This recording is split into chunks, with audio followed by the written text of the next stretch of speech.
Good evening, ladies and gentlemen, members and officers, and welcome to this Development Control Committee meeting on Wednesday, the 22nd of October. First of all, I must read out to you the fire evacuation procedures. There are no fire alarms scheduled for this evening. Therefore, if the fire alarm sounds, please evacuate the building immediately. The fire exits are located at the rear and side of this room. Go downstairs and meet in the War Memorial Park. Also, this meeting is webcast, is it? Yes. It's a blank to me. All right, okay. And please will all members and public switch off your mobile phones. Thank you. We move to the agenda. Oh, no, I won't. I will. For the benefit of the members of the public attending, I'd just like to explain who everybody is around this table. My name is Councillor Donald Sherlock, and I am the chairman of the committee, and Councillor Anne Court is the deputy chairman. Down the sides of the table, to the left and right, in front, are the councillors who sit on this committee and who will be making the decisions on the applications this evening. Immediately to my left and right are the officers who will be advising councillors. In addition, I'd like to explain that the Development Control Committee is a regulatory committee and not a political meeting. The committee will be looking at the evidence brought before us tonight and will make a decision based on planning reasons. We are guided by national and local planning guidance and policy. I understand that planning can be emotive, and I ask that everyone remains polite and professional throughout the evening. May I ask all speakers, including visiting members, to speak clearly and to return to their seats once their presentation is complete. No further dialogue between members of the committee and speakers will be permitted once questioning has finished. And may I ask all committee members to avoid repetition, and I ask members also to keep any comments on each item to a maximum of 4 minutes. Thank you. Now we move to the agenda.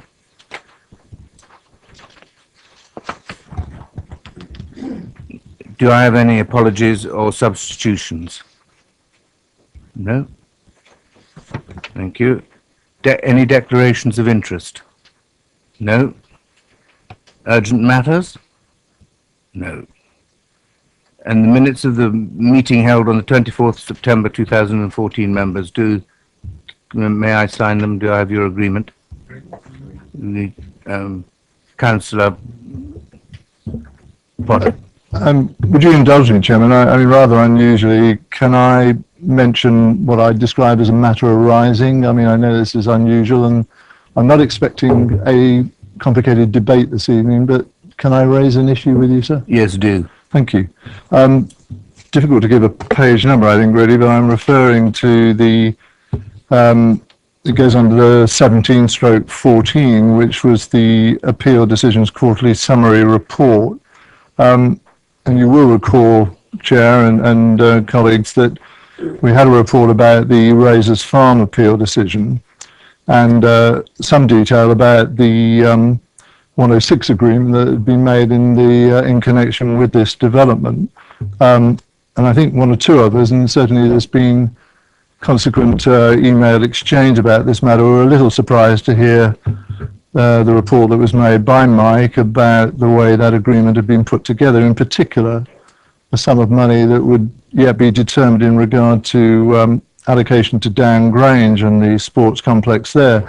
The point I make, and this is a salient point, I think, really, that certainly speaking for myself, I am concerned that this committee really has little consequent understanding about the way 106 agreements are actually put together, albeit we give a planning approval and heads of the agreement are known to us, but the detail of that seldom, if ever, comes back to us, I think, for commentary of any sort. And I think also it's the fact, obviously, the local ward members have little opportunity, if any opportunity, to contribute to the legal exchanges that take place between the parties. And I really feel that needs to be improved. There was an issue there, particularly at Razors Farm, and I make it now, where by my calculation, something up to £250,000 has been allocated to a complex, a sports complex 7.5 miles away from the site, and how that actually fits in with some of the criteria that should be used in this connection, I fail to see. What I'd like, Chair, with your agreement, is for this committee to have an opportunity to have a debate at some future time about our participation, our involvement in 106 agreements. And I know there's a motion before full council tomorrow evening which may supersede some of what I say, but not all. But in particular terms with our responsibilities, which you remind us of as a regulatory committee, and the part we play in the way 106 agreements are put together, I think we need to discuss the issue. I'd welcome some time being set aside for that, either a special meeting of the committee, whichever you decide with Mike, or time set aside in a future meeting so that we can discuss this matter properly. That's my submission, Chairman. The answer to your question is yes, I would agree with it. But I think what we do is wait and see what comes out of tomorrow, and then put it down on the agenda for our next meeting. Councillor Frankham.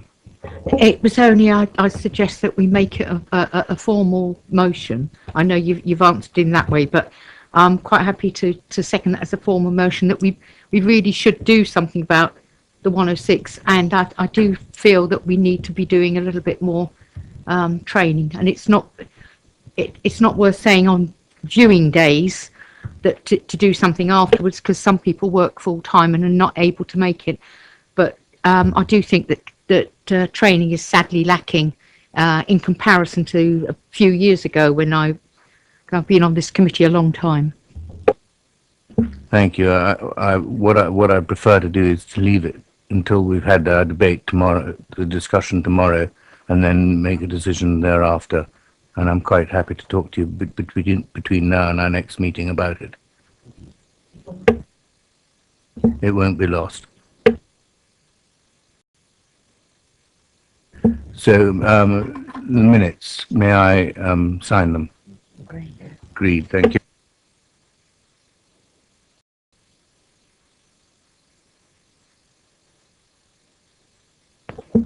Right, we now move to paper B, which is item 1, Hillside Farm, Andover Road, Highclere, and I have no speakers. Yeah, I have Officer presenting Mark Turner, and in support Alistair Field and Councillor Faulkner. And I'll ask you to come up after the presentation by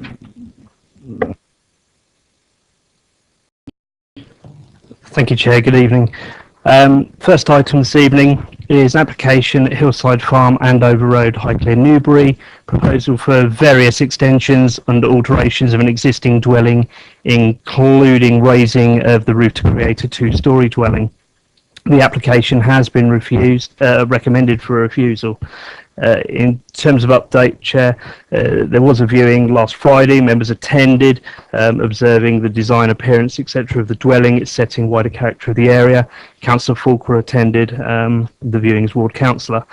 In terms of an update, a letter has been received which had been submitted on behalf of the applicant to clarify a few of the matters on the officer's report in relation to planning matters.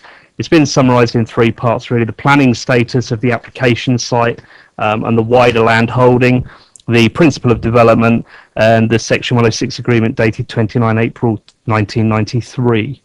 I believe all members have received a copy of the letter. It is summarised in the update. In terms of the officer's response to that letter, again, it can probably be best dealt with in 3 parts. In terms of the principle of development, officers have made it clear throughout the proposal this is not an application for a new dwelling. Reference to paragraph 55 is made in reference to the existing dwelling on site being a dwelling which was erected as a dwelling to be occupied by an agricultural worker. The reference provides background to how such dwellings are considered, and there's a logical step in terms of if we were to approve a new agricultural workers dwelling today, there would be clearly a debate with regard to functional necessity for such size. It is worth noting the planning statement that was submitted by the applicant, paragraph 1.1, they refer to various people that will be living in the dwelling, explaining that Anne and her husband are primary workers on the farm in both the natural garden and the equestrian enterprise, which is the wider site. Ashley works part-time on the farm. His future wife will work in the natural garden. It's also intended that another worker, Ashley's future niece, will be employed during the main growing season on the natural garden, and she'll be provided with occupation in the proposed dwelling. Key elements: the existing dwelling is therefore inadequate in space and accommodation it provides for the workers on the two enterprises, and this proposal will address this inadequacy, hence the debate and discussion that has arisen with regard to functional need. That said, the reasons for refusal are quite clear. What planning officers are talking about is the actual visual impact, the size of the extension, apropos the existing dwelling, but it was appropriate to respond in terms of functional need. In terms of the Section 106 agreement, frankly, Chair, that's a matter that stands aside from the current planning application and should be dealt with accordingly. We understand that the letter also relates to a suggestion that were you minded to approve, if you will agree, or if the council will agree to enter some form of undertaking to vary the Section 106 agreement from 93, a planning condition with regard to agricultural occupancy would be deemed acceptable. Well, clearly, at the end of the day, that's a decision for yourselves, and it's whether or not the planning committee, if they approve, feel it appropriate to impose such condition. It's certainly not a matter of dealing with regard to the 106 that's in existence. In terms of consultations, it's brought to members' attention that the AONB officer for the North Wessex Downs area of outstanding natural beauty was consulted on the application. No response has been received. And a slight technical matter further to officer's report, the agent has advised that the windows in the apex of the roof are intended to let some natural daylight into the loft space where the heat store a series of hot water tanks associated with the biomass boiler, which is on the ground floor, would be located. They've been advised that there's no intention to create a third floor that would be inhabited. That's the update for this matter, Chair. Thank you. Right. Now, Alistair Field, and followed by Councillor Faulkner, please. Is Alistair Field here?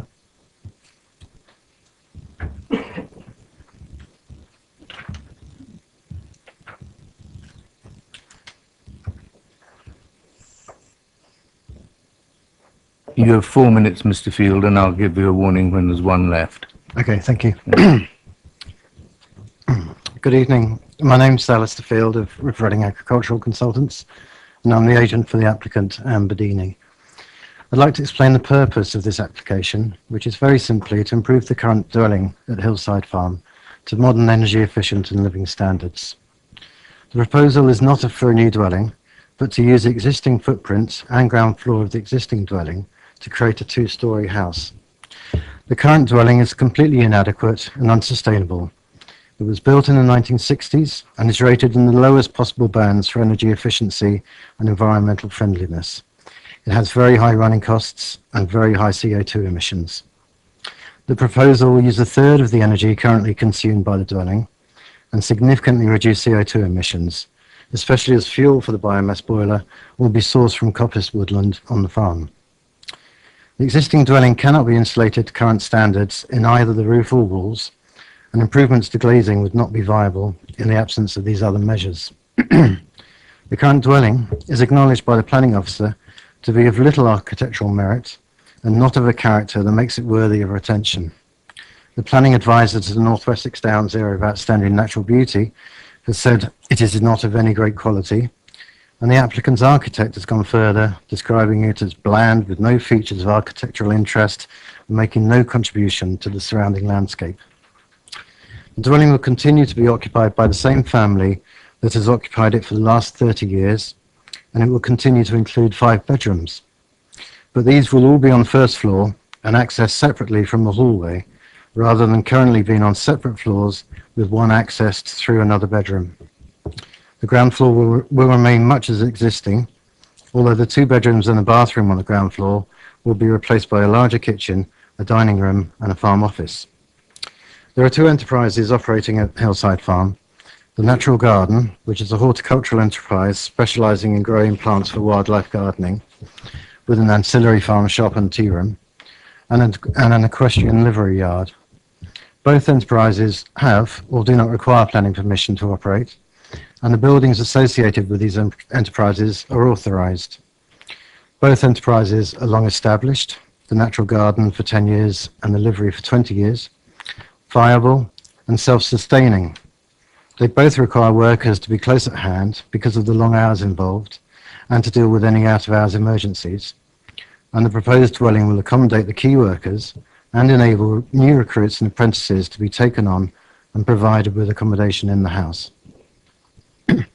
Ambedini recognised at an early stage that the design, scale and appearance of the dwelling would be key issues, and therefore undertook pre-application discussions with the planning officer, which led to design changes, particularly to a reduction in the ridge height. 1 minute.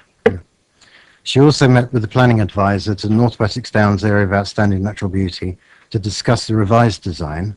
His views, which are contained in the visual impact assessment, are that it is difficult to argue that the development will actually result in any specific harm to the character and qualities of the AUNB in this case. Had the planning advisor to the North Wessex Downs AUNB identified any harm, Ambedini would have redesigned the dwelling to seek to overcome such harm, and as she did following the pre-application discussions. But no harm was identified. Against this, there are clear energy, environmental, visual and design benefits to improving a dwelling that does not benefit Highclere and is no longer fit for purpose. Thank you. Thank you. Members, any questions for Mr. Field? Councillor Tucker.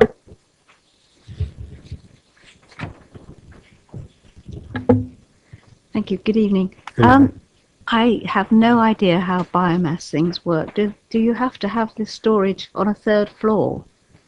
Well, you need I'm not an expert either, but you need a heat source and a heat store. So the biomass burner is the source of the heat, and then that will heat water, which then needs to be stored at some point in some place. The roof space, I understand, is you know, as in a conventional house, is where you would keep the heated water. But I am no expert, as you can tell. Any more questions? Councillor Band. As you have indicated, that this present building is so inadequate in so many ways. Would you see that the replacement is a sort of a one-for-one replacement? Yes, very much so. The additions on the ground floor are the biomass boiler and a slightly larger utility room, but there's no addition to the ground floor. It's using the same bricks on the ground floor, as I understand it. The bedrooms that are on the ground floor are going to be replaced by a farm office and a larger kitchen for the two families, and a larger dining room.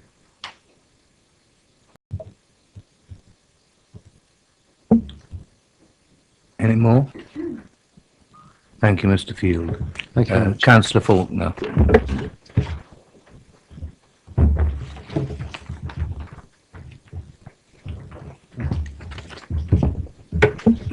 You have 4 minutes, Councillor, and I'll give you a shout when one's up.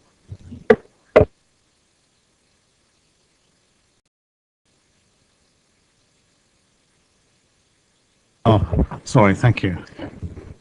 Yeah, I'm Councillor for Highclere, Burghclere and St Mary Bourne, replacing in May Horace Mitchell, who was the previous councillor involved with this application. My purpose today is to support the application, as I disagree with the basis of the refusal on the grounds of size, need and context. As regards size and the functional need, much of the report and the reasons for refusal seem to ignore the fact that there is already a 5-bedroom dwelling. My predecessor is quoted in the report challenging the validity of trying to define who can and cannot live in a farmhouse, and as such referred it to this committee. But I go further on this point. The refusal is based on the use of a method described in Annex A of PPS 7, Sustainable Development in Rural Areas, which has been removed from the National Planning Policy Framework. Now, why? I can only assume because it is no longer relevant to modern farming. It has long been recognised by the EU Common Agricultural Policy and the government's rural development policy that farmers are business managers or environmental managers. They have to respond to rapidly changing conditions, to EU and UK legislation, and to the social climate. What may be deemed a functional need today may be completely different within a few years. A sad example is Hillside Farm itself, a successful egg-producing business with 36,000 chickens, went out of business immediately after a well-known government minister accused British egg farmers of harbouring salmonella. Therefore, I consider the refusal on grounds of functional need to be unacceptable. Now, as regards unacceptable size and context, again, the report seems to ignore the fact that there is a 5-bedroomed dwelling, and much of the report focuses on issues to do with new dwellings. It refers to sustainable development when in fact this is an extension and modification. The Parish Council has not objected. The AONB has not objected. The nearest properties, which are substantial properties, are 50 to 100 metres away. There are no public rights of way through the farm, footpaths or roads from which to view the property. The existing house is unattractive and a dowdy 1960s dwelling, which is dysfunctional. 1 minute. All in all, I think the proposed changes will be a major improvement for all those concerned and an architectural enhancement to the area of South Highclere. Thank you, Mr. Chairman. Thank you, Councillor. Any questions for Councillor Faulkner? No? Okay, thank you very much, Councillor. Questions to officers? Councillor Potter. I wonder if I could just check with the officers a couple of things, really. In regard to the footprint of the existing, I guess we describe it as a chalet-style bungalow, relative to what is proposed, are we right in assuming that there is little difference between the existing footprint and the new? And the second thing, if I may, I mean, in terms of the officer's observation, the proposed height deemed to be excessive in relation to the existing house. Can I, if I haven't read it properly, forgive me, can I just clarify exactly what that height difference is, please?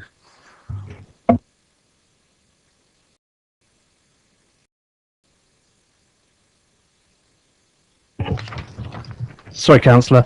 Dealing with your question obviously in two parts. The proposed extension, my understanding is that effectively the floor area, obviously with a bungalow, they tend to have a greater floor area than a normal dwelling. In essence, what's happening here is the floor area has been retained at that larger size than normal dwelling and then going up one floor. The officer report explains that the extension effectively extends the existing accommodation by 47%. In effect, the floor, the area that can be used, the accommodation, is increased. The existing ground floor and first floor areas totaling 222 square metres will end up a proposed ground floor and first floor of 326 square metres, so just under 50% greater. In terms of the difference in height, we're just working that out for you now, Councillor, but obviously we're talking about effectively adding a first floor, but we'll find that out for you. Could I just come back, Chairman, if I may? I mean, obviously, I understand the increase in square meterage, obviously, but in terms of what I describe as the footprint, actually the print on the ground, it is broadly the same then, is it? Yes, Councillor, that's correct.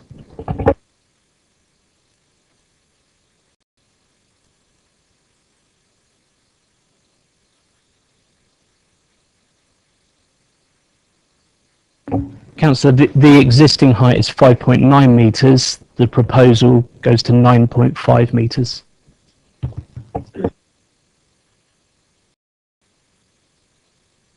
Councillor Taylor? Could I just clear up exactly what the reasons for refusal are that remain? Am I right in thinking there isn't an MPPF policy that speaks against this now, and it really is just on the grounds of size, bulk, scale, etc.?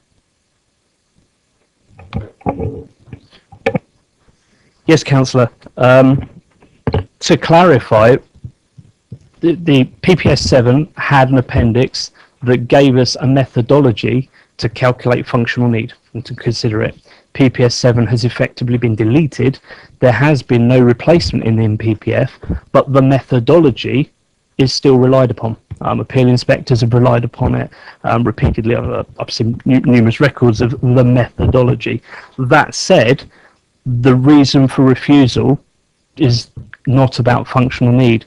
What we as officers are saying is that the size, the context, the design, the height, the scale are visually harmful, therefore there's an issue, and in terms of the functional need, it doesn't overcome that harm. But it's a methodology, it's certainly not, there is nothing in the MPPF. Any more questions to officers?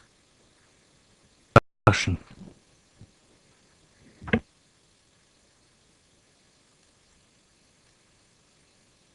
Do I have any views?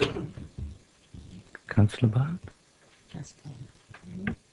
Councillor Taylor? I'll fill the gap. So it seems to me that if as a committee we consider that it's not too large or too bulky in scale and size for that particular site, there's no other reason that needs to be given. I mean, this is all we're looking at. In which case, in my opinion, especially in view of the fact that the AONB officer has no objection to it, and it's in a fairly isolated place which isn't overlooked by really anything, not even a footpath, I can see no reason for refusing this. Councillor Frost? Thank you, Chair. I have to say I'm in complete agreement with Councillor Taylor. We'll go as far to actually propose a motion to actually approve the planning. Thank you. Do I have a seconder? Councillor Potter? Sorry, I mean, maybe comment just for the sake of it, really. And, oftentimes we're faced, I think, with a fairly elaborate proposal which expands and extends, a very small agricultural unit, and genuinely I have concerns about that in this case, and it's been pointed out, I know. I mean, this is an existing 5-bedroom unit which is substantial in itself, and clearly nobody is disputing the use of that dwelling currently. It just seems to me that in terms of the extra story which is being added, that does sound to be, fairly significant, 5.9 to 9.5, but in the context of an additional floor, it isn't. And on that basis, I support the views that Councillor Taylor and Councillor Frost have put forward, so I would vote in support of this. Thank you, Councillor. I have a proposer and a seconder for approval. And those in favour of approval, raise your hand. Carried. Thank you. Conditions?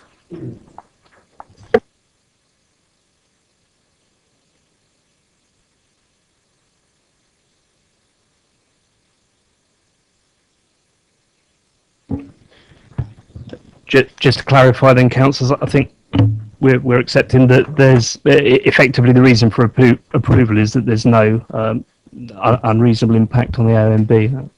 That's the,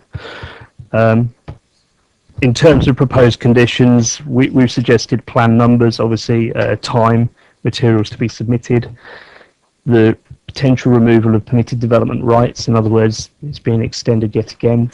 Permitted development rights could potentially allow further extensions. There has been some discussion with regard to the agricultural occupancy. wanted to deal with that by way of a variation to the existing section 106, or whether you wanted to consider potentially an agricultural occupancy condition associated with this application. I would remind you though that this application is effectively for extensions to an existing dwelling. Members, do you have any views on that? Can I just ask a question? In that some of it is for livery, that is not agriculture. So how does that come into it? This has been one of the points of debate, and I know it was suggested in the officer report that potentially this application, there may be a breach of the actual section 106 agreement, and that's something that could be regularised by way of varying that agreement in association with this, because you're absolutely correct. The section 106 agreement relates to agriculture, and this is not a wholly agricultural undertaking.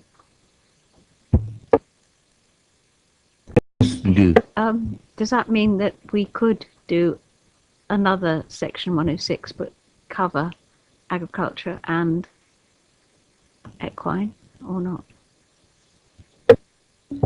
Yes, absolutely. Effectively varying the current section 106, or potentially extinguishing the current one and effectively drafting a new 106 in association with this permission. I mean, potentially the way forward may be to effectively approve this subject to an appropriate 106 being drafted and signed up. Members approve of that? Can I move that then? Yes. And you second it. All in agreement? Thank you. So to clarify, obviously it's an approval. Are we satisfied with the standard conditions, plan numbers, time, materials to be submitted for approval, the removal of permitted development rights? We were suggesting classes A, B, C and E, and this will all be subject to a satisfactory section 106 agreement. Yeah, that's it. Yeah, they're all not in agreement. Thank you. We move then to item number 2, the barn, kennel cottage at Herriard. And I have 2 speakers, Katie Freer and Councillor Raphael. But first of all, Brian Conlon will introduce it. Thank you. Thank you, Chairman. This item 2, the application seeks permission for a single-storey wraparound extension to the front, rear and side elevations of the existing 1-bedroom annex referred to as the barn at Kennel Cottage, Herriard.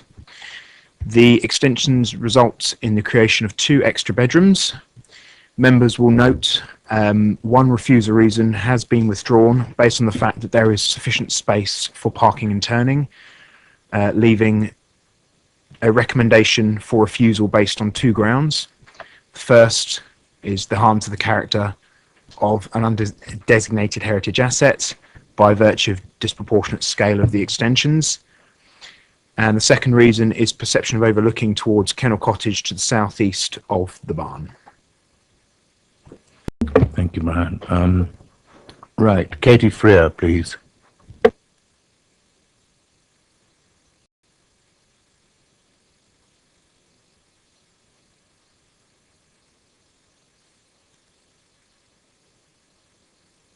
You will have 4 minutes, and I will give you notice of the final minute. Okay, thank you. Thank you. Thank you to those of you who visited the site. In brief, there are 2 houses. The main house, Kennel Cottage, where my parents have lived for the last 38 years. The barn annex, where my husband and I and our 3 children live. Kennel Cottage has 4 bedrooms, the barn has 1. The footprint of Kennel Cottage is at least approximately 3 times that of the barn. In the deeds, these 2 houses can never be separated, and that is something that we would never ever want, because the 2 houses have always functioned together in an auxiliary way. My late grandparents lived there, cared for by my parents. We now live there and are providing care and respite for my parents since my mum has Alzheimer's. When we first moved down from Scotland a year ago, clearly the obvious thing to do would be for my family to live in the main house and my parents to live in the barn. We tried this, but soon realised that it was not a possible thing to do with Mum's condition. She became very disorientated. In our application, we're attempting to connect these buildings further by moving the main front porch of the barn to the back, allowing for easier movement and closer relations between the two buildings. I grew up at Kennel Cottage. I totally understand the heritage of the house and the beauty of the land on which it sits. It is in the best interests of myself and my two brothers that our legacy, Kennel Cottage and the barn, is not harmed or devalued in any way. Hence, my husband and I have had many conversations with planning. We've done a pre-application and we've worked carefully with our architect, Rob Wilson, who has also known the site for at least 10 years. What we are asking for is a modest, sympathetic, single-storey extension, allowing us 2 small bedrooms and a family bathroom. We have carefully mirrored the lines and materials of the existing buildings, and our design has strived at all times to keep the barn subservient to the main house. One of the main objections from planning is that by adding to the barn, it can no longer be deemed auxiliary to Kennel Cottage. But I believe that what we're trying to achieve by subtly extending the barn is to consolidate, update and safeguard the subsidiary relationship between the two buildings. Our plans for the barn are, in fact, the very definition of auxiliary. If I quote from the Oxford Dictionary, auxiliary, troops supporting the main force of an army, a backup site or system. Auxiliary, providing supplementary or additional help and support. 1 minute. I believe, given the current NHS crisis and the projected figures of dementia, that increasingly planners and planning advisors such as yourselves will be asked to try and find ways to enable generations of family to cohabit and support one another. Thank you. Members, any questions for Mrs. Freer? No? Thank you, Mrs. Freer. Councillor Raphael.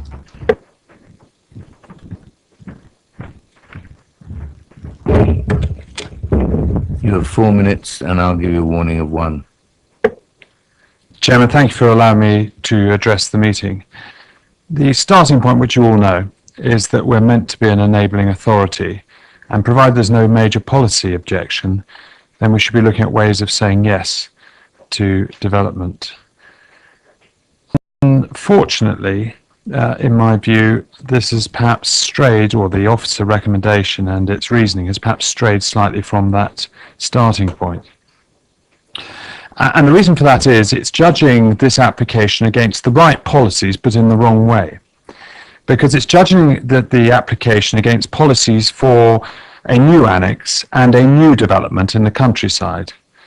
But the starting point in this case is that this is already a fully functioning annex. It has all the necessary functions for independence from the main home, and it's clearly within the curtilage of the main home. It is clearly an annex to the main home. It's sharing its driveway and garden. So it's not a new development in the countryside, nor is it a new annex. It is an attempt to improve an existing annex. So all the talk about new development in an isolated location and sustainability is irrelevant. The appropriate starting point is where we are now. This is not so much a barn, but a cottage. It's got dormer windows in the roof and a very obvious chimney up the side when you see it.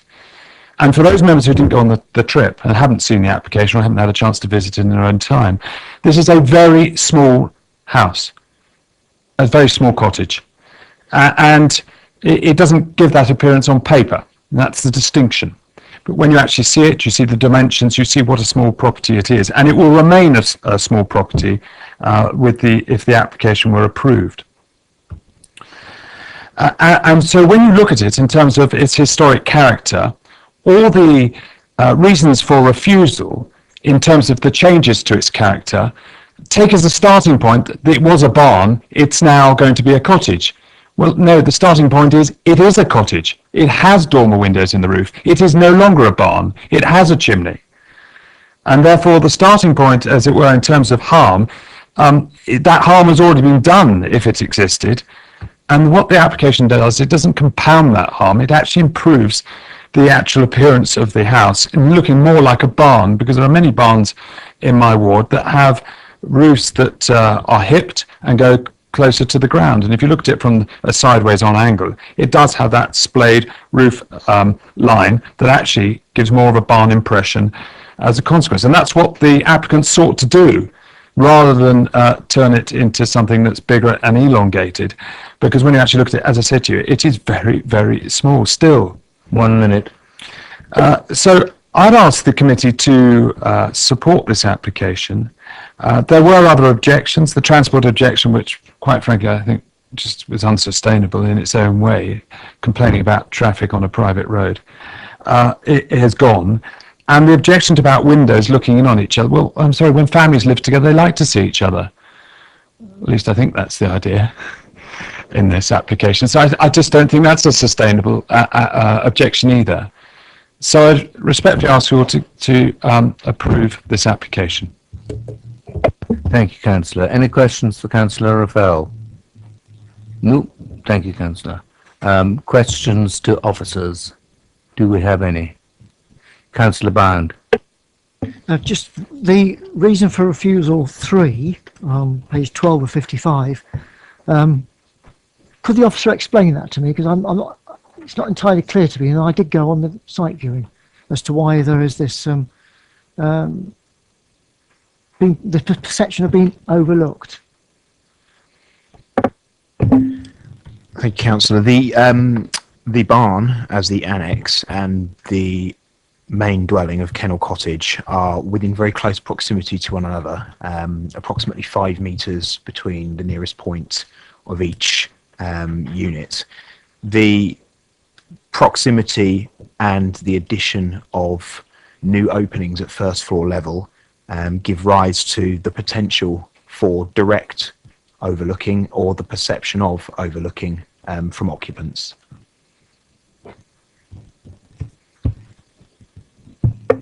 Yes, ask.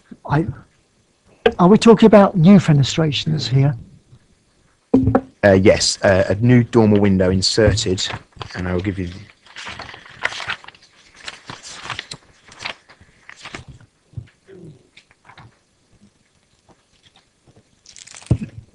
into the southeast,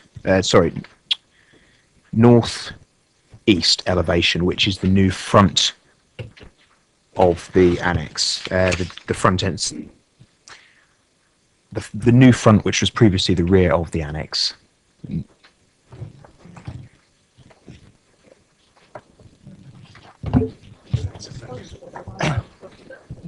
It's the top. It's the top right. That one. Is that right? That's it. Yeah.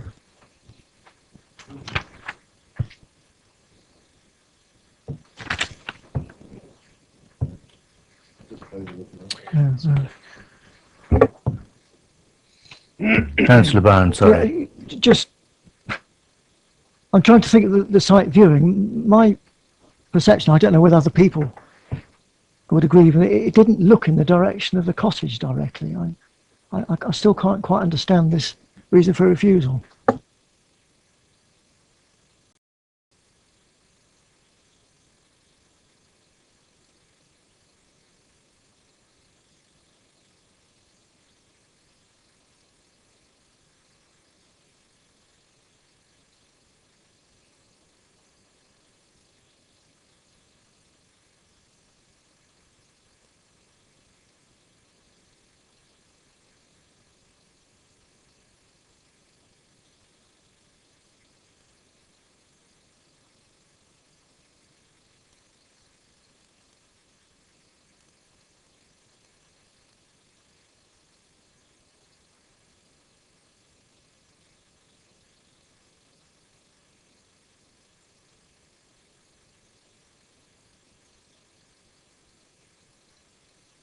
Do we have any other questions while Councillor Tomlin? Thank you, Chair. It's just a general question. This is a house or a house with an annex. This application is to enlarge an annex, so it's still going to be a house with an annex. And I gather, am I right, you can't sell just half of it? Is that correct? Yeah, so I think in the applicant's submission, it was a discussion just then. There's a covenant on there. That's not something that comes before planning, but I think that was the explanation certainly given. That's not something that we would have any issue or control over. But certainly in terms of the condition on the original planning permission, which allowed the sort of conversion of the building in the first place, there is a condition there which says that it has to remain ancillary, which we do have control over. So if members were minded to approve this current application, that original condition would still apply. Okay, Mark. To go back to the point, I believe it's a skylight that's been inserted in the end elevation, which is on the plan on the screen. It would be the southeast elevation, closest to Kennel Cottage, if that's visible from there. No. Councillor Taylor. Could I just ask the question about the whole philosophy of whether or not it overlooks or not? I mean, I agree with Councillor Bound. I can't see that there's a great issue anyway, but we're speaking a little bit as if it's a separate dwelling. But this is an annex, and so in a sense, this is all one place. It could be attached to the house, and lots of annexes are. So I'm not quite sure why we're worrying too much about overlooking at all, because it's all one family home and always will be. Thank you, Councillor. Any other questions? Yeah. Right. Discussion. Do I have any? Councillor Potter. I think it's going to be one of these evenings, really, I guess, when I'm going to disagree with the officers again. I'm really apologising before I start, I guess, really. But, I mean, trying to break this down in the logical way that I think we ought, really. And as Councillor Raphael points out, I mean, we're meant to be enabling wherever possible. I often ask myself, and I think it's a question other councillors do as well in these matters, where's the harm, really? And I genuinely can't see any in this regard. I mean, the annex itself is very small. I mean, I went on the viewing, and it's not overstating it to say that it really is tiny, and how they function in it, I don't know. But even with the proposals of extension, it will still be small, but it will at least be livable, and I think will meet the needs that this family unit wants. In terms of empathetic design, I mean, from what I've seen in terms of material and the way it complements the existing design, I think it's well done. I think there's nothing of a consequence there that we should concern ourselves with. The other point, in a sense, I think has already been raised by Councillor Taylor, that this is an annex, and to that extent, it seems to me this is a common living accommodation area. And on that basis, I don't understand why we would get hung up with the fenestration aspect and one looking into the other. So I really don't understand that. I personally think that this is a good proposal. It's done well, and it's something that I certainly would want to support. So I'd certainly move for this application to be approved, Chairman. Thank you. Do I have a seconder? I have plenty of seconders. Thank you very much, Councillor Tucker. Right, those in favour of approval? Carried unanimously. Officers, can we? Thank you, Chairman. We would be recommending four conditions. The first one would be the approved plans condition based on the plans submitted. The second condition would be a time limit of 3 years, standard implementation. The third condition would be materials to be used in any external surfaces of development shall match the type and colour of the existing building. The fourth condition shall be a scheme of landscaping to be submitted. We would also ask that an informative is put on any decision which state that if at any time during the proposed works bats or sites of bats are found, then advice must be sought from Natural England. Good, thank you.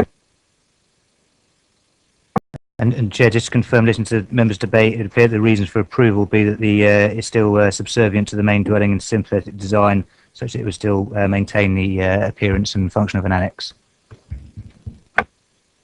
Thank you.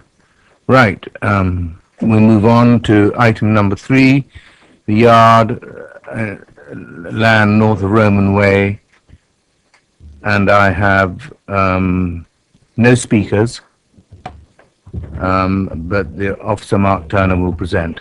Thank you. Thank you, Chair. This application, the yard north of Roman Way, Basingstoke, in effect is for a change of use of land for storage and cutting of wood and ancillary sale of logs. It's recommended for approval. Conditions are obviously in the report that's already been circulated. In terms of the update, members visited the site last Friday, were met by the applicant and Miss Bailey, who's his planning agent. Obviously, we viewed the current operation, we've shown the area of the site specific. There's an area to the top left-hand side of the site that specifically relates to where works could take place were this approved and could be controlled by planning condition. In terms of update, Chair, we had been made aware this evening, literally minutes before the meeting, that a petition has been handed in support of the application. We've not viewed it, we've not taken any note of it. It literally has just handed in, just been handed in. In fairness, the agent was advised that there were no speakers. That said, I very much doubt he would object to you being made aware that there was an the petition in support of his application. So it's merely to make you aware that that's arrived this evening, Chair. Members, any questions for the officer? Yeah, Councillor Tucker. The one thing that slightly worries me about this is that it must be very difficult for our environmental people to judge what the noise is going to be all around in all the different areas of the chainsaws. And I wondered whether it wouldn't be just slightly wise of us to think of it in terms of a temporary permission as opposed to a permanent permission. Don't know what the officers would think about that. Thank you, Councillor. Yes, I mean, as you're aware, environmental health officers have attended the site and have taken readings for what they deem to be the nearest sensitive residential location. I take on board your comments with regard to a temporary permission. My understanding is that this use has actually been going on for some years. The only issue that's ever been raised in terms of planning enforcement matters related to the height of some of the logs that have been, so we've never had complaints from a planning enforcement perspective about noise relating to this use. That said, I do appreciate your stance. I mean, obviously temporary permissions are a possibility. They're not recommended. That said, I can appreciate your concerns and this may be a way forward. Councillor Tomlin. Sorry, just picking up on a point, I think you said, Mr. Turner, did I hear you say there were some concerns about the height of logs? Yes, Councillor. The complaint, my understanding is the original complaint in terms of planning enforcement actually related to the height of logs being stored nearest to the highway. If you look at the proposed plans, there are conditions that would effectively have those logs stored further away from the highway, which should overcome that concern. Sorry, do we have any jurisdiction on the height as a planning matter?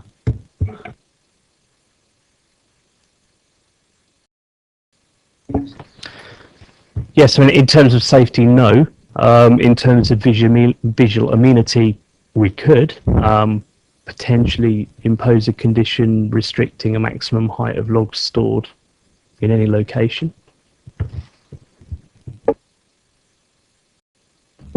Any other questions? Councillor Potter.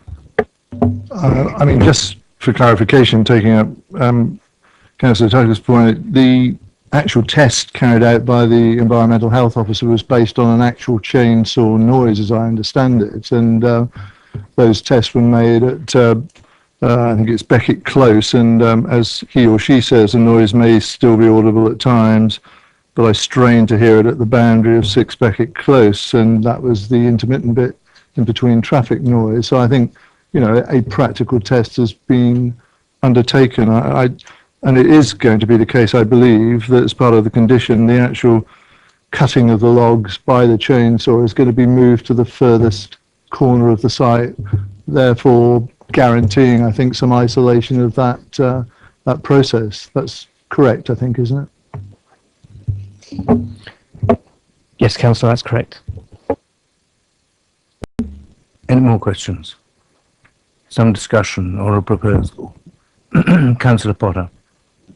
Well, sorry, I didn't mean to forestall other people who want to discuss it, but I just move for approval, Chairman.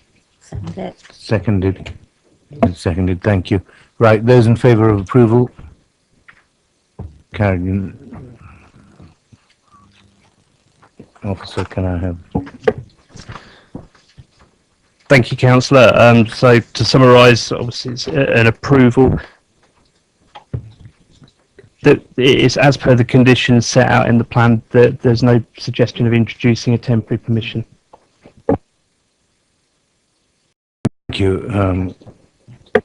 Councillor Tomlin, sorry. I just wanted to explore the the height concern. I mean, I've driven past the site. I didn't go on the visit. It's a question about how reasonably could we do that. I mean, it was just that one of the complaints was high visible logs, and it seems slightly uncontrolled. I think ultimately, Councillor, it would still come back to visual amenity.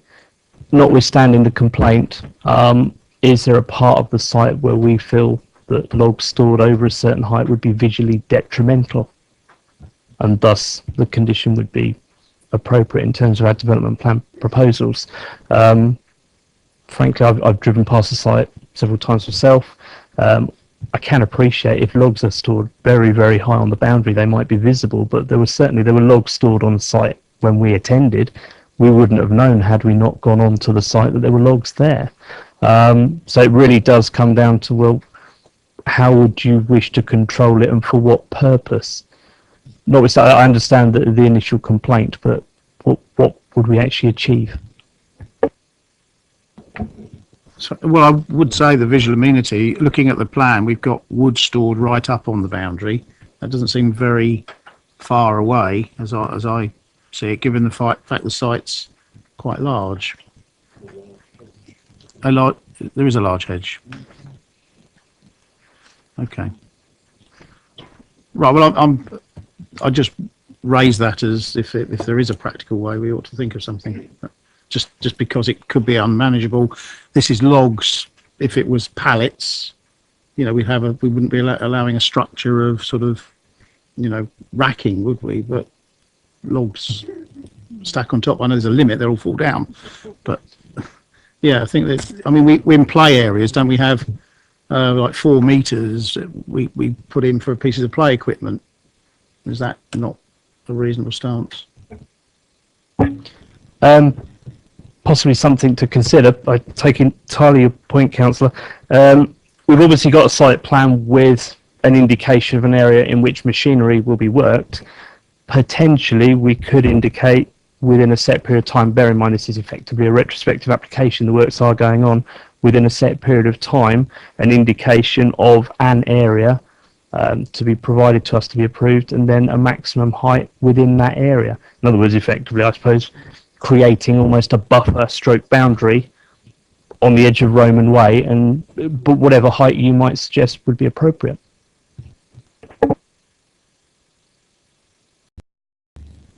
Sorry, am I alone on this, or any members out there?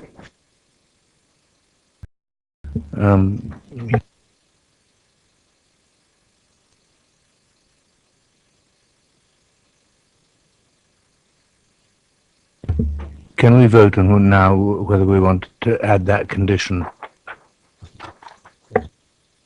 Those in favour? 1, 2, 3. Sorry, Councillor Potter. I think it distracts from anything that Councillor Tongan said, really. I mean, when we had the site visit, we were told, I think, by the agent who was present, that the issue of the height of the log stacked close to the boundary hedge had been discussed, had been an issue, and there had been a commitment given to keep the log height below the height of that fairly high hedge. I don't know what height the hedge was, if I'm frank with you now, about 8 feet, I think, so in feet and inches. And there was no issue there from the person operating the site. So the condition, something around 3 meters, would seem to be practical and acceptable in regard to what we saw and what had already been discussed, I think, between the parties. So I think we're on the right track. And, you know, the hedge does help, because wherever you put the stacks of logs, that hides it to some extent. Right. So, well, we've agreed it anyway. Sorry, Councillor. Thank you, Chair. I hear, you know, 3 meters. 3 meters, what, 10 feet? You know, I mean, surely I would have thought that health and safety would dictate that if you have a pile of logs that are 3 meters tall, that's got to be unsafe. I propose, say, 2 meters. No, I think you're being impractical. I think we want to leave it as it is.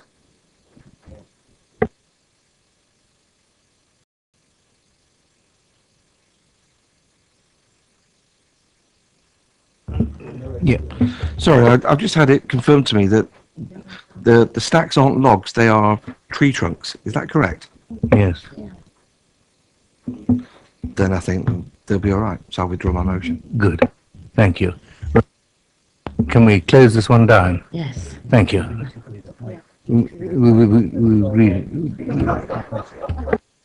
Sorry, Chair, just to confirm, in terms of the condition, just so that we obviously record exactly what the committee wants us to take forward, it is a condition which effectively requires us to secure a plan showing areas on the site that would be controlled by a height. I think if the committee are concerned about the height of the storage areas, then the only way that we can take that forward is if the committee puts forward a specific height that we are working to. We can't give you any guidance on that. It would be, you know, the committee is saying they have concern about visual amenity, then it really needs the committee to say, and this is the height that we need to control, and in which particular areas. Is it just on the front boundary, for example, or is it actually across the whole site? Because as I understand it, the front boundary is the key area. So it could be those, you know, where those sort of 4 areas are indicated on the land and a specific height, for example. Well, can I just pitch in then 3 meters for a distance of 10 meters from the boundary? Have we all agreed to that? Come on, I want to close this down. Thank you. All in approval? Thank you. Let's move on. Item number 4, the cottage adjacent to the old post office at Tunworth. And I have Hazel Curtis to speak and Councillor Raphael. But first of all, Officer Brian Conlon will introduce it. Thank you. Thank you, Chairman. This application is to insert 3 pitch roof dormer windows into the roof slope of the northern elevation of 1/2 of a pair of semi-detached cottages in Tunworth. The dormers would mimic the 3 dormer windows already inserted into the roof of the attached house, the old post office. Officers have recommended refusal on the fact that the dormers would significantly alter the architectural and historic character of the existing building, and therefore contrary to the policy set out in the committee report. Thank you. Thank you. Hazel Curtis.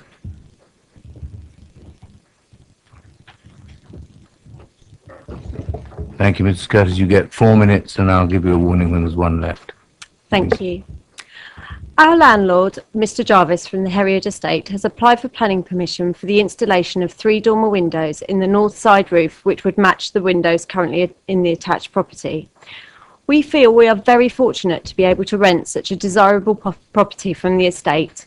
We currently have 2 double bedrooms, one of which our 2 older children, Alfie aged 7 and Poppy 5, currently share. Our 10-month-old baby Tilly still sleeps in our bedroom. As my older children share and are of different sexes, once my son turns 10, he will have to have his own room. The addition of the dormer windows would allow our son to have his own bedroom in the room under the eaves, and our daughters would then share one of the double bedrooms.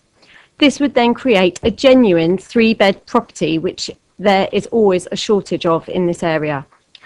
I feel that the plans are misleading, as it shows that the cottage has 3 usable bedrooms. This is not the case. The smallest of the 3 rooms marked as a bedroom is currently used as a storeroom. Those members of the committee that visited the property could see for themselves that this is not and cannot be used as a bedroom in its current state. The room has limited headroom and insufficient natural light. In the attached property, the mirroring space has 2 dormer windows and accommodates a spacious bathroom and toilet. The storeroom marked on the plans will remain as such, as there is little loft space due to the shallow pitch of the roof. The proposed windows would not overlook any other property. I have personal interest in historic buildings, as I am a qualified conservator and conservation advisor, and have spent many years working in the heritage sector before starting a family. I've worked for Historic Royal Palaces, the Surrey Museum Service and English Heritage. I've also spent some time living in a historically significant property owned by English Heritage. I realise the importance of preserving historical buildings sympathetically, whilst ensuring that they are still enjoyed and appreciated in the larger landscape. These 2 houses were built in 1824 as identical attached dwellings. Neither of our houses are listed, and the windows next door were installed after Tunworth had been designated a conservation area. There appears to be an emphasis in the Conservation Officer's report that the application has to show that it will be in the public interest, and this can be supported by raising the following points. These windows would make the property a viable family home. The Heriot estate would be easing the need for social housing. This is something that we would have to seriously consider if we were not able to stay in Tunworth. If we had to move, we would put a burden on the already stretched local rental market, something that is highlighted in the borough plan. The Heriot estate would continue to provide lower cost housing to employers in local rural businesses. My husband Dave works at Lord Wandsworth College and Heather Rabbit Nursery School. I have a soft furnishings company and an oil painting restoration business set up in a studio space in a neighbouring property. 1 minute to go. Our children take part in clubs and events organised by Tunworth and Upton Gray. The 2 older children have been through toddler groups and preschool in the area and currently attend schools in Odium. The few families with young children in the village add to the vibrant diversity of the community. We have had unanimous support from our friends and neighbours. There have been 7 letters of support submitted, including from the Reverend Peter Dyson. Also a letter from a resident who is an ex-East Hants district councillor who sat on the planning committee for 7 years. He is surprised that the conservation officer felt the need to submit an objection. I firmly agree with the letters of support that this application would be a sympathetic improvement to the property as a whole, which would balance and enhance its appearance. I have also clearly stated that the proposal is in the public interest and would result in a positive contribution for the need of affordable housing for families in the area. Thank you. Brilliantly timed, thank you. Any questions? No? Thank you very much. Thank you.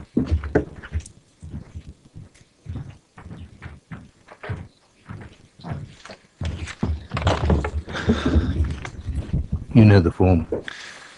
Well, Mr. Chairman, thank you for allowing me to address the meeting again. And I have to say, I just don't understand the logic of the recommendation for refusal. The report seems to say, in effect, that although the neighbouring property was granted planning permission for dormer windows in 1993, this shouldn't have happened. What we are seeing, I wonder, over the last 20 years, is conservation officers just raising the bar of acceptability. The neighbouring windows are, in fact, part of the conservation area. The conservation area is as it is today, and they are in there. They're a feature to it. They contribute to it. And therefore, this application has to be judged against them, not as though they shouldn't be there.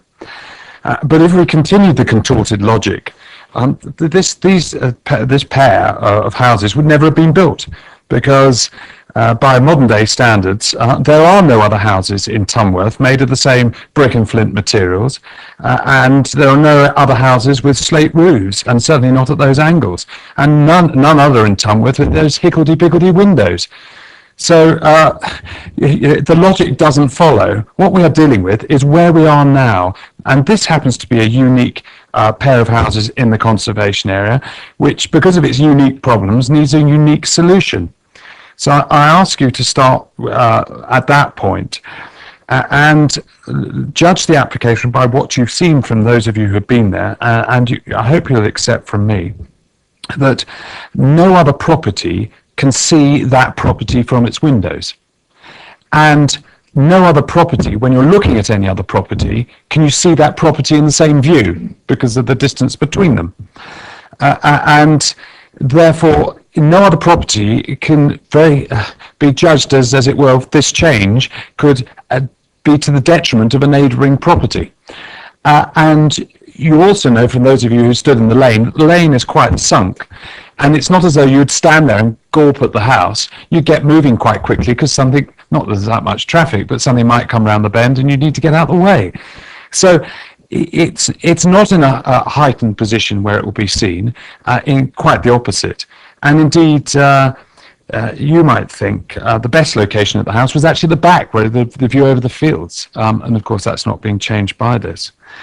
And when you look at the application and look at it now, as put in, the uniformity of what in fact there is actually improves what's on the neighbouring properties. So if there's any concern about the harm done by that, not that that should bother you one bit because it's there, it actually improves it by what's being proposed. My final point to you is this, and it just echoes a little bit of what Mrs. Curtis has said. You've got to remember that we're dealing with a privately rented property, which, with all due respect and trying to be sensitive, is at the lower end of the private rented market. 1 minute. And such homes are like gold dust in the rural environment. And to enable this to be a fully functioning family home for this family and for future generations is got to be, in my submission, part of what we seek to achieve, as I said earlier, as an enabling authority. And therefore, I respectfully ask you to approve this application. Thank you, Councillor. Members, any questions for the Councillor? No? Thank you very much. Questions to officers? Do I have any questions to officers? No? Right. Do I have any discussion or proposals? Councillor Court. Thank you, Chairman. In light of what we've heard and having viewed the property, I'd like to move approval. Okay, I have a proposer and a seconder. We vote for approval. Hands up. Those in favour. Now we need some reasons.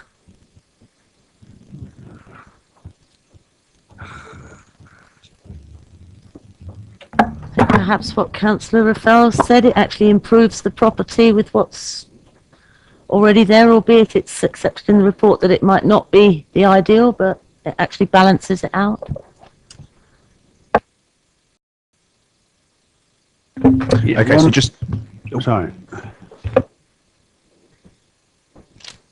Yep. Okay, just to confirm then, so the improvement in design, a cohesive design matching the attached neighbour, as was discussed, and the acceptable impact on the conservation area. Councillor Mrs. Frankham. I just want, one of the reasons they were saying was that it would cause harm, and we believe it will cause no harm. That's good. Councillor Gerritsen, did you want to speak? Well, I was just going to make that point, so the effect of the alterations would be to harm the specimen.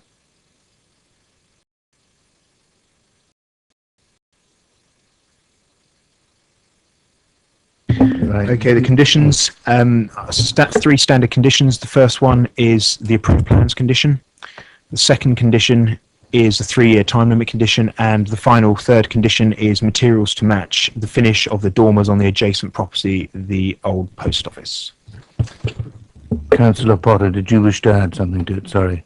I'm sorry, Chairman, I was going to be helpful, but I think we're beyond the point. But I mean, clearly, we always find ourselves in this position, as you know, when fundamentally ours is a position in reverse and contrary to what the officer is recommending for reasons for refusal. It's as straightforward as that, really. Our, I hope, objective assessment is contrary to what's recommended for reasons for refusal, and providing that we summarise that and put it in the positive rather than negative, I think we're there in terms of our reasons for accepting this proposal, aren't we? I would agree with that. Right. So we move on to item number 5.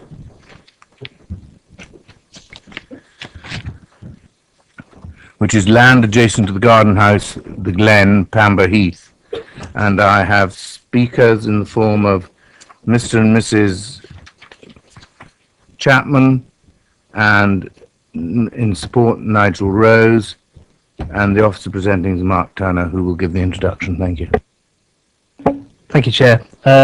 This application is for the erection of one 4-bedroom house and detached garage and one 5-bedroom house and detached garage. The officer report has already been circulated. In terms of viewing panels, members visited the application site last Friday, noted the extensive former gardens in which it is set. Members were asked to take particular note of the topography of the site and its relationship to neighbouring properties and dwellings. Members were asked by Councillor Tucker to view the site from Bracken Lodge to better enable them to appreciate any impact that could be observed from a neighbouring property. Both occupiers of Bracken Lodge were present and asked members to view the difference in height between their boundary and that of the application site when considering the potential impact of the proposal. In terms of update consultations, we've had response back from the drainage officer. The local land drainage authority has no in principle objection to make to this application. A resident has written in regarding a black walnut tree which they advise is adjacent to the spruce T20 on the proposed site plan. Tree is not individually shown on the plan. We have gone back to the council's tree officer regarding a black walnut tree. His commentary: there is a group of trees and shrubs to the south of the site which may contain a walnut, although not a significant specimen. These trees are all retained and will be afforded protection. The resident may be referring to an off-site tree in the garden of 30 Impstone Road. Again, this is retained. If in doubt, he's advised a condition for submission of a plan to show all retained trees and those removed to be agreed. We have a proposed amended condition. Were you minded to approve, Chair? Thank you. Mr. and Mrs. Chapman. You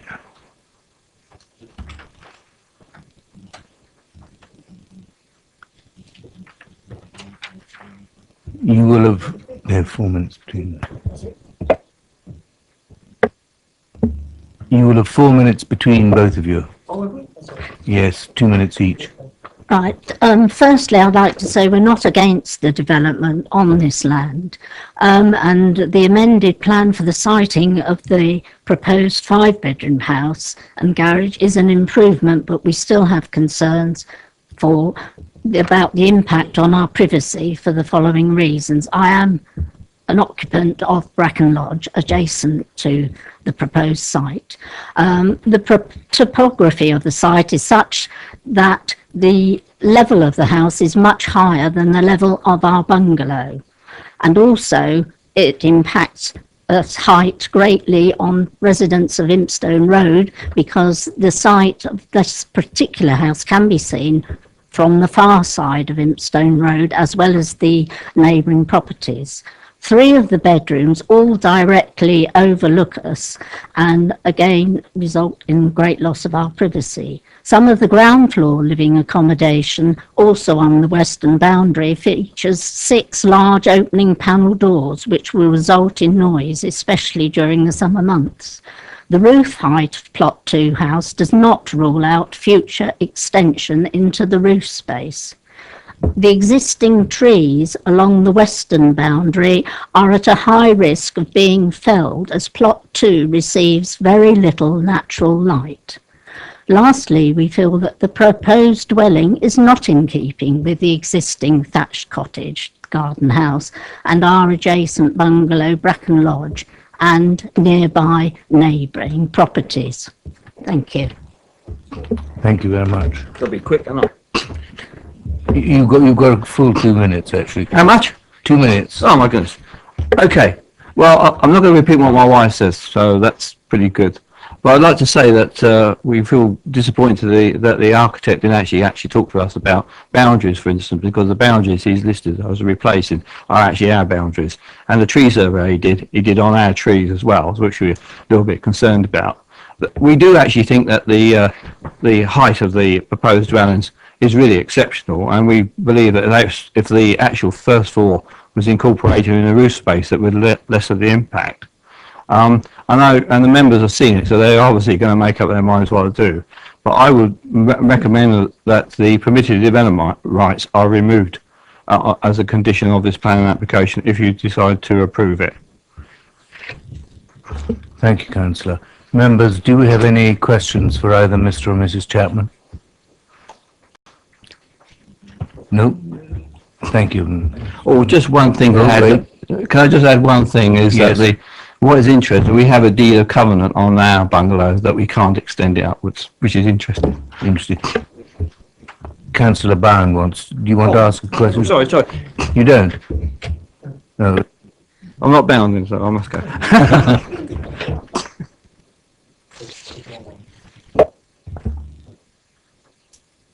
Right, Mr. Nigel Rose, please.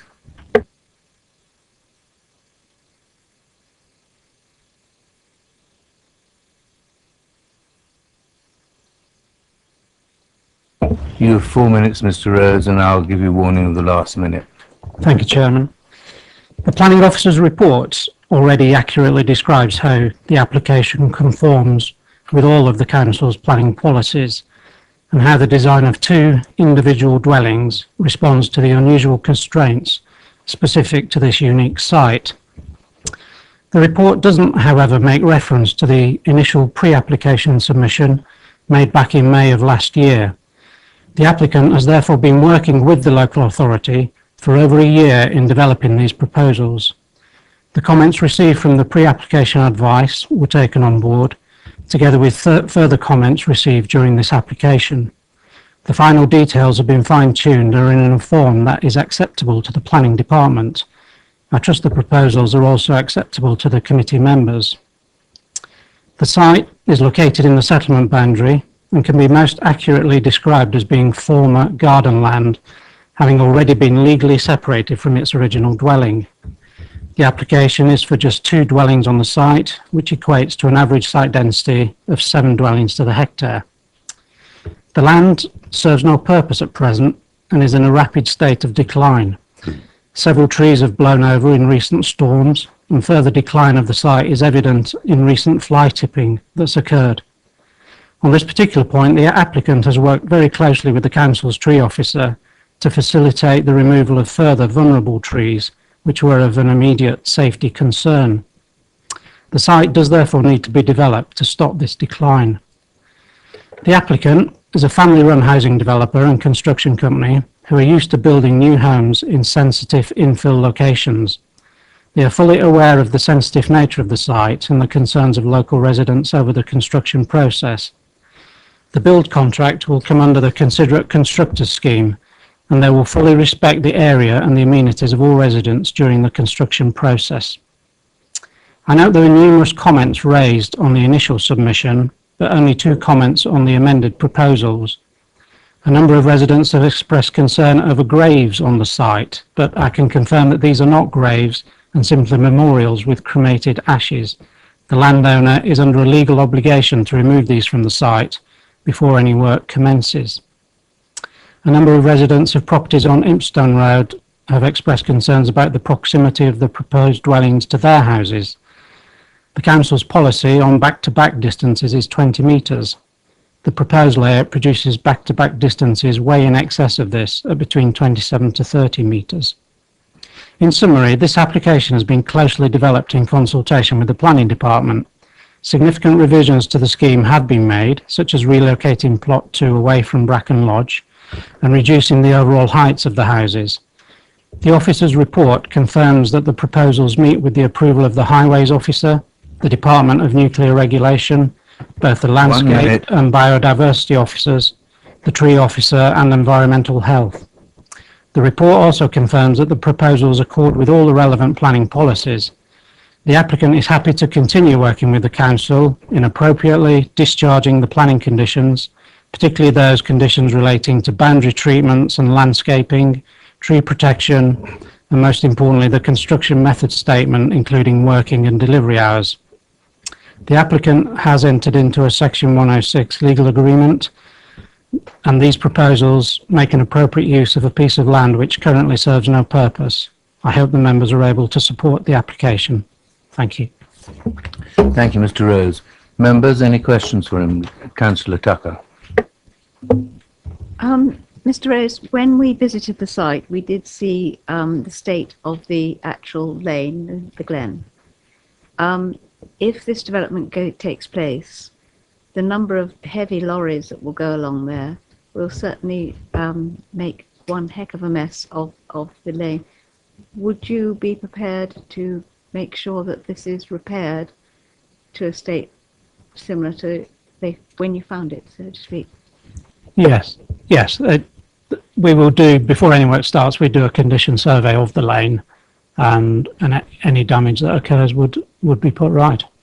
I think there's also a case of deliveries, larger deliveries could be brought to the end of the road and then taken on smaller vehicles to the site. So that's all the sort of information that would go into the construction method statement, which would be discharged by the planning authority.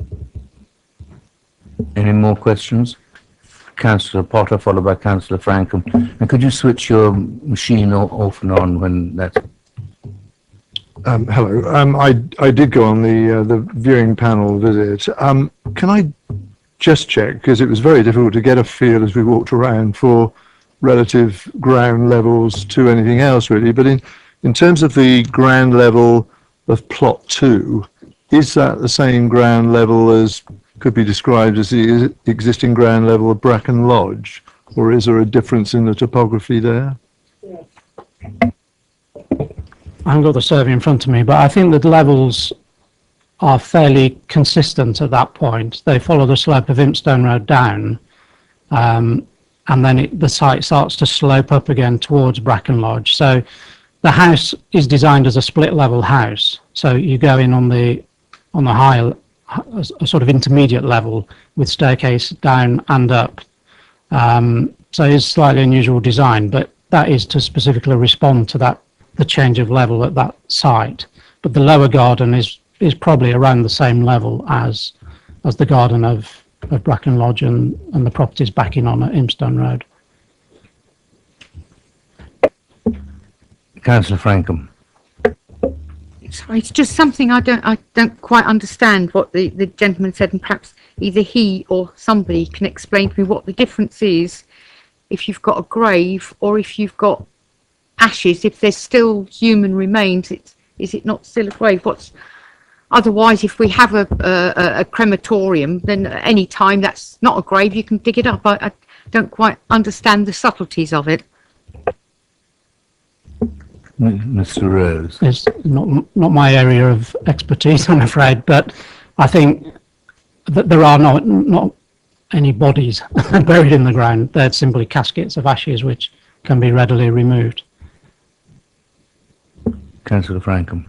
Yeah, sorry, it doesn't actually answer my question, because it's still people's relatives' ashes. It's still a grave. Does the officer know if there is there a difference? Because this could come up at another time if they want to build on what was a crematorium or something. I just don't understand it. I'm sure I'm not the only one that doesn't understand it. I'm not sure this is a planning issue. Is it? Councillor Goodison. Thank you, Chair. I was only going to comment that they're presumably not in consecrated ground, and for that reason it would be perfectly acceptable for them to be put somewhere else. Yes, that's exactly what I was going to say. I think it's just a private matter between the landowner at present, and he will remove them before any. Councillor Court. When I read through the report, this matter did sort of come up in my mind, and the only knowledge I have is I googled it, And there is a very good government website online that if you Google what happens to my remains, it's very interesting. It goes on quite a long way. It's not a planning matter, but yes, ashes and bodies are dealt with in the same way. But again, it's up to the landowner to deal with it all. It's not for us to consider here. If that helps, I hope it does, but you can Google it.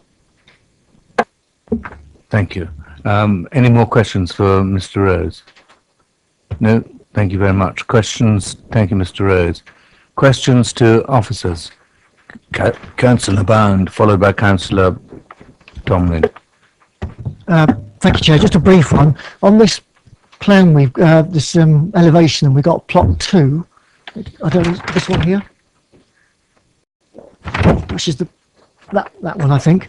It says it's very, very small and it's difficult to see, but it says outline of the original building. Is the original building as given higher than plot that which is proposed for plot 2 build?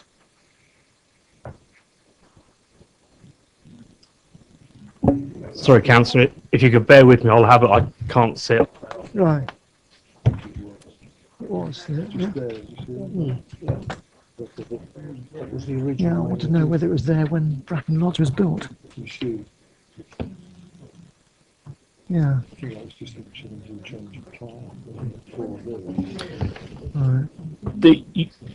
Councillor, you're absolutely correct. There is a very faint dotted line that says outline of original dwelling indicated. I don't believe there was an original dwelling though. Sorry, you're absolutely correct. It's on the larger plan I have here. I think that's an outline of the original design as submitted, and obviously it's been reversed. Yeah. Councillor Tomlin. Thank you, Chair. Do we have drawings of the plot 2 westerly and northerly elevations? We don't in our packet here, but do you have some we could look at, please?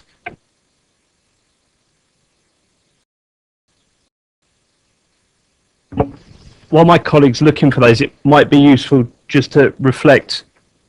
Mention was raised with regard to permitted development rights. Condition or proposed condition 17 actually removes those permitted development rights in terms of dormers, etc. So that has actually been addressed.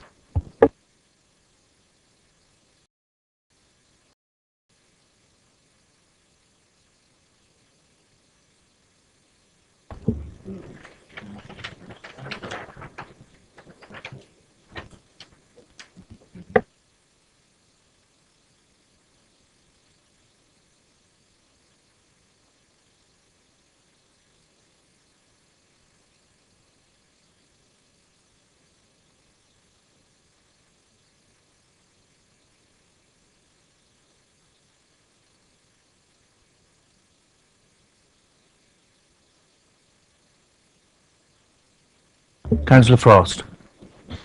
Thank you, Chair. Would it be possible for the officer just to take us through exactly what's on there? Because unfortunately I have my glasses here, but even when I put them on, I still can't read what's up there. I'll do my best, Councillor, but I'm going to have to step away because I can't see it either.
Any more questions? Councillor Tucker. Can I just have it sort of confirmed? As I understand it, the west elevation, which appears to have a lot of glazing in it, will be looking towards those very big trees between the Bracken Lodge and that site? Yes, that's correct, councillor. That's one way of getting light that doesn't actually get to you, I suppose. Do we know whether the elevations of Bracken Lodge are the same as the elevations of the proposed number 2?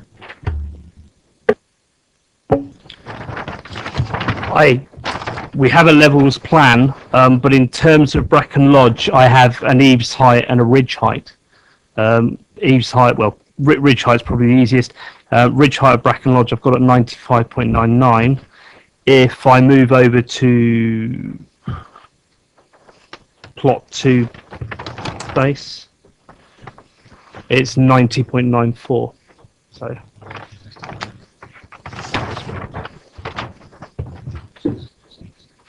Yeah. So ground level of plot 2 is 90.94. Ridge height of Bracken is 95.99.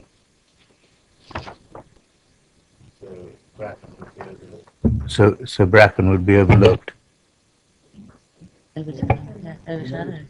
Yes, effectively Bracken's at the base of the dell and it's The lower. house is lower than. Yes. Yeah.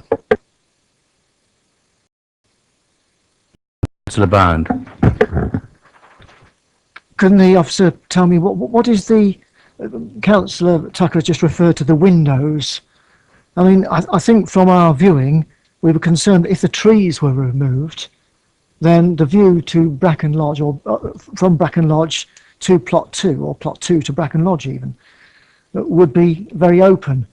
If there is a lack of light to those west-facing windows, and the people decide to remove the trees, then that will be apparent. So what is the distance between the west windows of plot 2 and the tree line?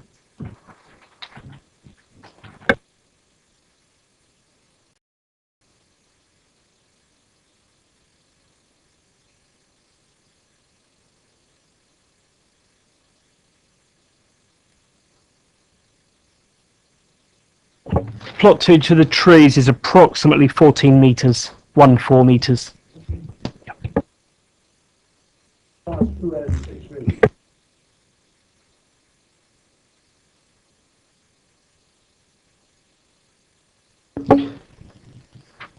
We don't know, councillor.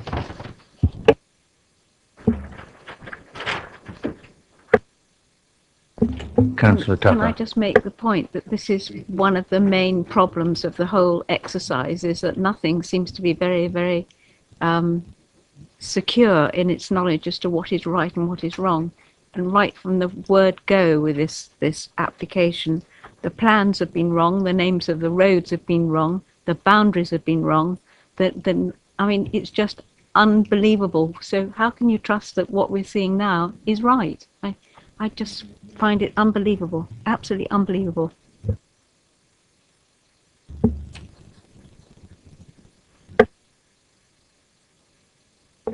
So just to clarify, in terms of the plan submitted, are you saying that the plans are actually incorrect in a sense from what you saw from your site visit? There's something on the plans here which doesn't tally with what you viewed on site?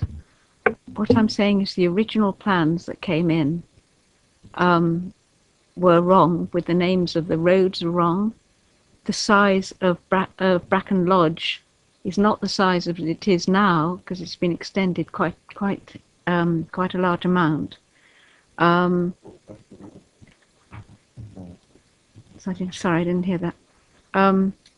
These are the kinds of things that has really upset local people, not to mention the neighbours. And so now you start questioning everything, especially as to what the sewerage people mean by in principle it's okay, because there has been problems there, because we were told that on site.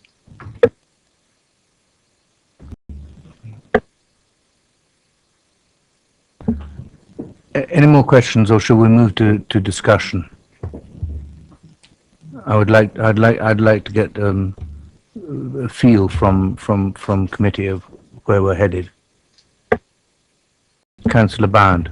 Yeah, I mean, I don't think in principle I've got very much against the idea of the buildings in those positions. I would have a trouble actually if the trees were removed, because I think that the west facing windows would need light. On the other hand, those west facing windows don't seem to me to face Bracken Lodge. If I'm looking at my plans correctly, it would seem to me that the corner of plot 2 looks directly at Bracken Lodge. But I want to hear what other people have got to say on the committee.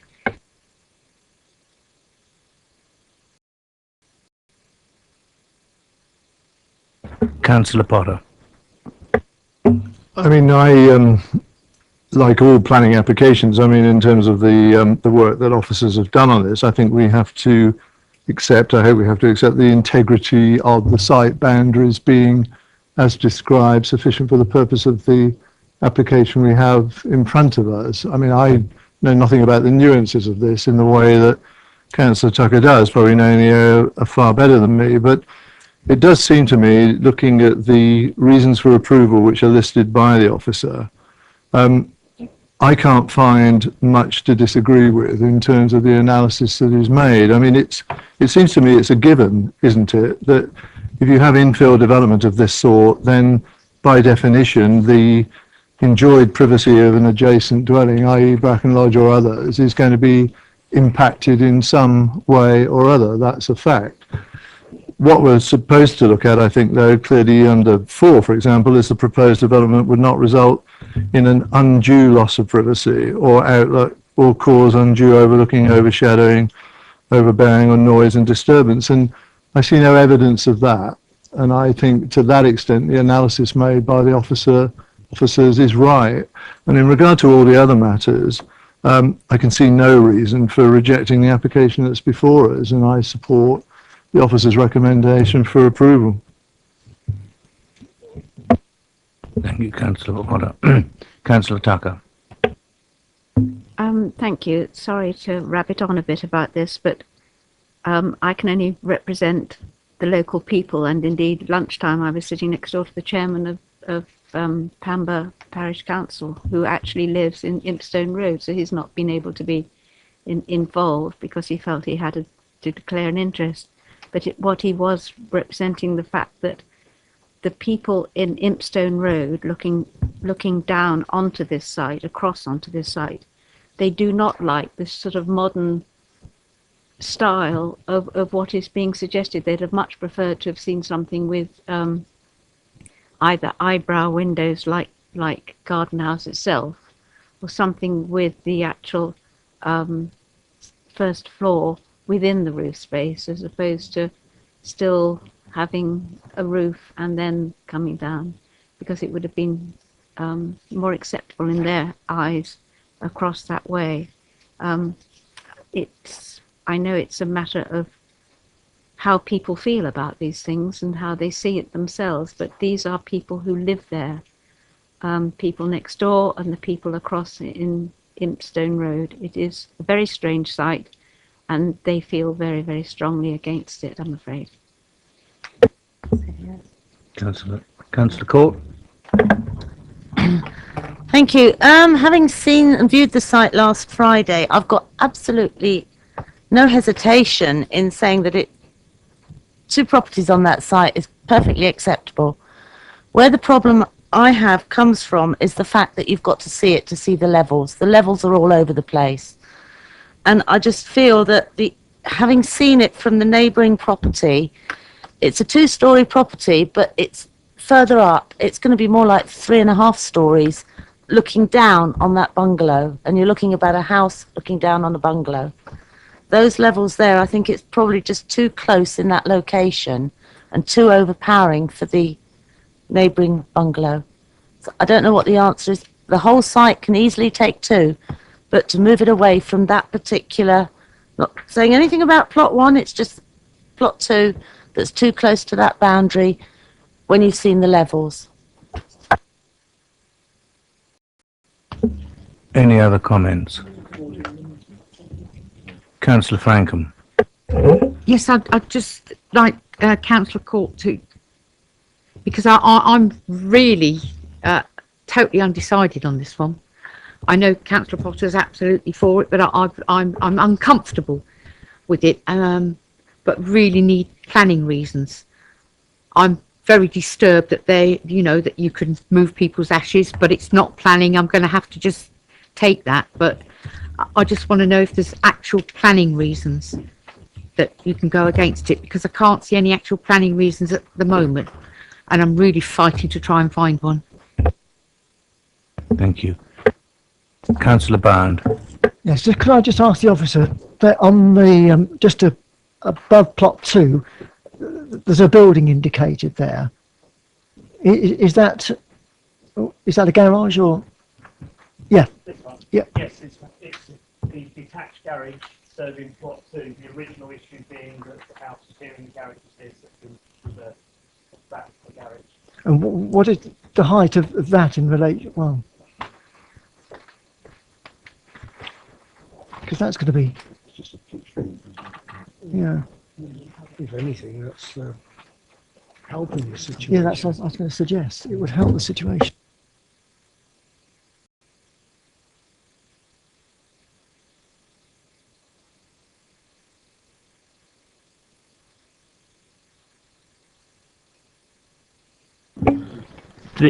The height of the garage is it's obviously a ridge, 5.9 metres.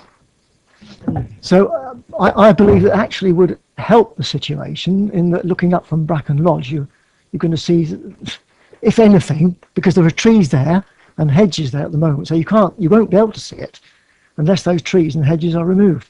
So I would second Councillor Potter on.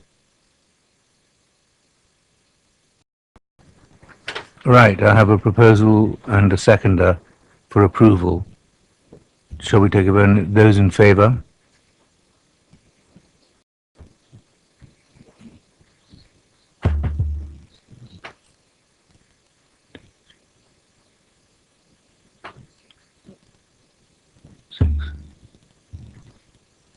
Those against?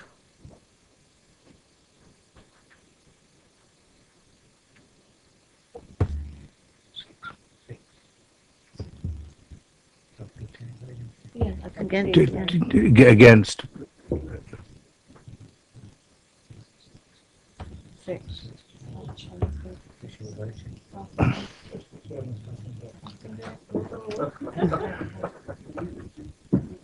Against?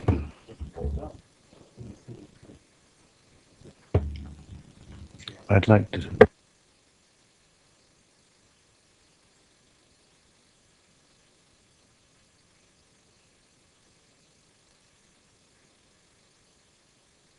It was reason number 3 for approval, as was said earlier. Can we turn that around? I mean, I'll make it quite clear. This is plot 2. We've got no problem with plot 1, but I understand we have to do it for all of it. It says would not be of an appropriate design which relates to surrounding development in a sympathetic manner. I don't know if we can actually highlight plot 2 on that, or if we just have to use that as a whole reason. And again, item number 4, the proposed development would result in an undue loss of privacy or outlook and cause undue overshadowing, definitely overbearing on, in particular, the neighbour that I can never remember the name of it, Bracken Lodge.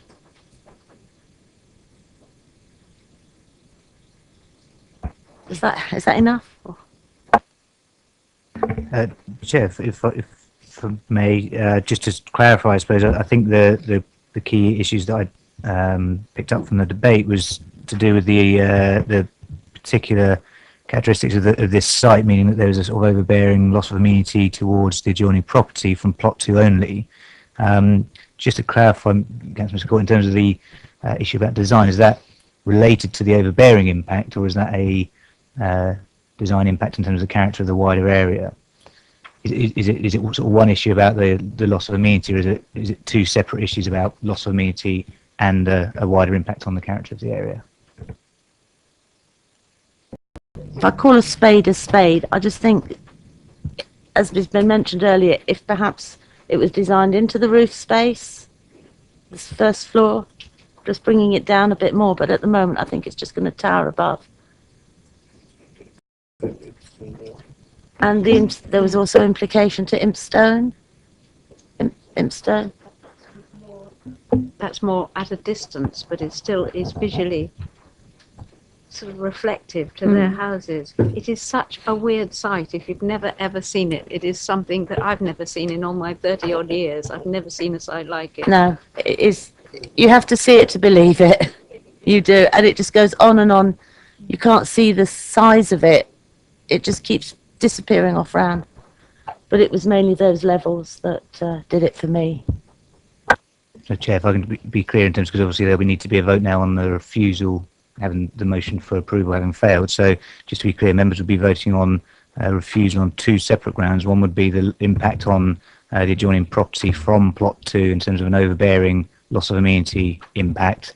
But there would also be a wider impact in terms of the visual appearance and design of the building. Is that what the committee wished to vote on, Chair? Vote on that, please. Those in favour of that. Refusal. Refusal.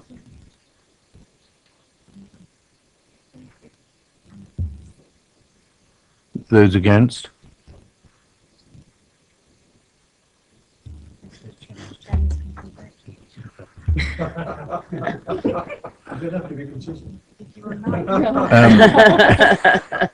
I think I will We're be. here all night. I think I will be consistent, actually. So I vote for approval of refusal. Yeah. I thought I was approving. You approve refusal. Yes, I was approving the reasons for refusal. Right, members. We've got to do it. Yeah. Sorry, Chair, just to add to that point, I believe the Section 106 agreement hasn't necessarily been completed on this site. If that is the case, then it would normally include the reason for refusal. So I'm afraid I can't confirm that, but if I could seek committee's delegation, if the Section 106 was not signed, that would also be a reason for refusal as per the normal approach on such matters. I would agree to that.